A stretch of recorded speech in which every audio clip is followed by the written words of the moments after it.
one thing about Korea that you thought you would never get used to, but you surprisingly did? A couple of things that I can say. I'm not the most adventurous eater, and Korean food has been like surprisingly wonderful. I think. I was never super.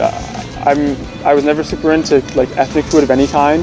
I mean, like there were some like Chinese food places near my like Chinese takeout was the closest thing that I had to Asian food, to real Asian food, before I applied to the NSLI program.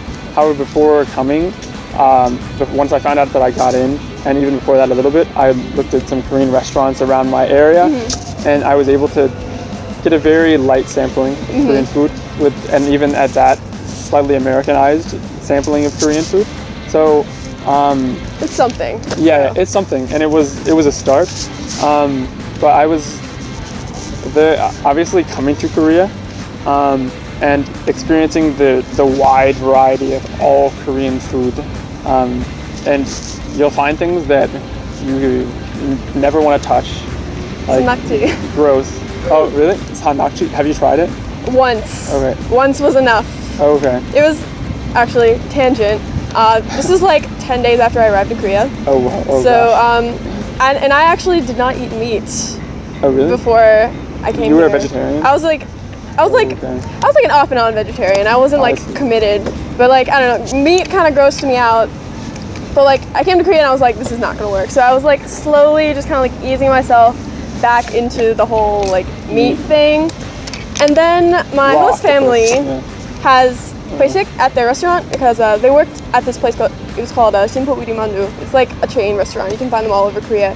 And they were like, oh, Sarah, you should come to our Hoesik. Like, we're gonna have food and stuff. You can come and like it's a cultural experience. And I was like, okay, like they're probably just gonna have some dumplings, right? Because that's what their restaurant is famous for.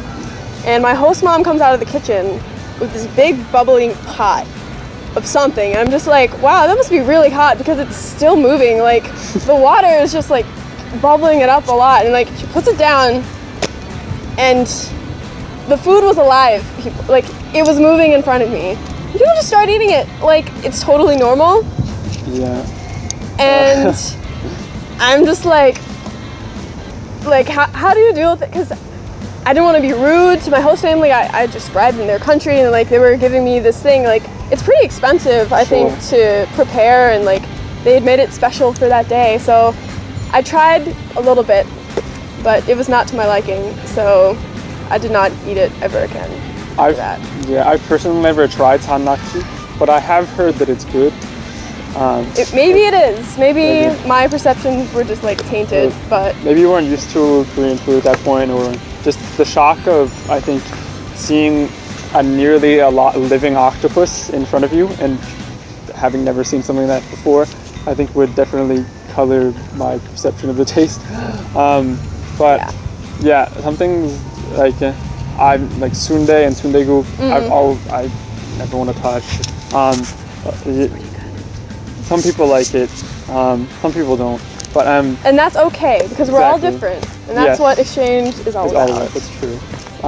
Some things like I've discovered my new favorite dessert, bingsu, which is like kind of shaved ice with the traditional kind is pot bingsu, which is bingsu. It's like shaved ice with red beans and that sort of stuff in it. But they more like have modernized it, and now they have chocolate or fruits, that sort of thing. And you can find a bingsu place on like any street in Seoul, which is awesome. And it's definitely taken a toll on my wallet while I'm here because I go out for it probably too much. You can never eat bingsu too much. True. So. And then things like samgyeopsal, which I'd never tried before, and is totally delicious. I don't like kimchi, just kimchi, which is a side dish, but I did not like it at all when I came.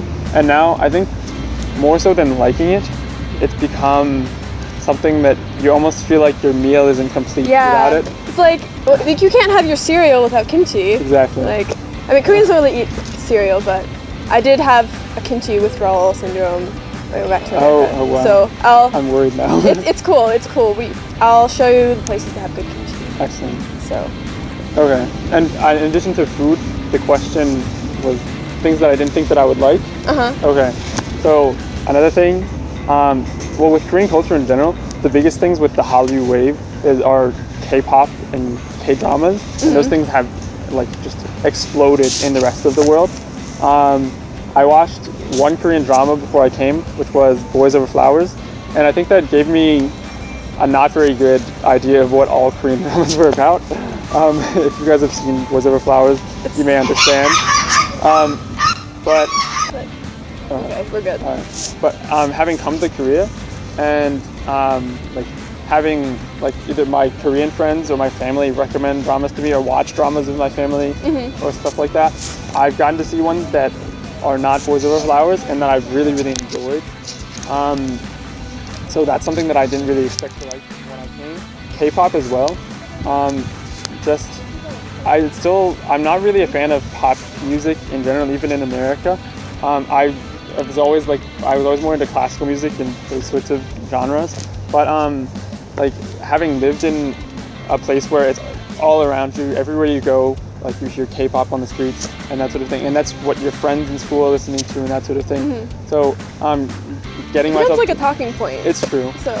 And I like last week I went to Incheon Daehakyo had their festival last week, and Epic High was there, which I was very excited about. I got to see Epic High.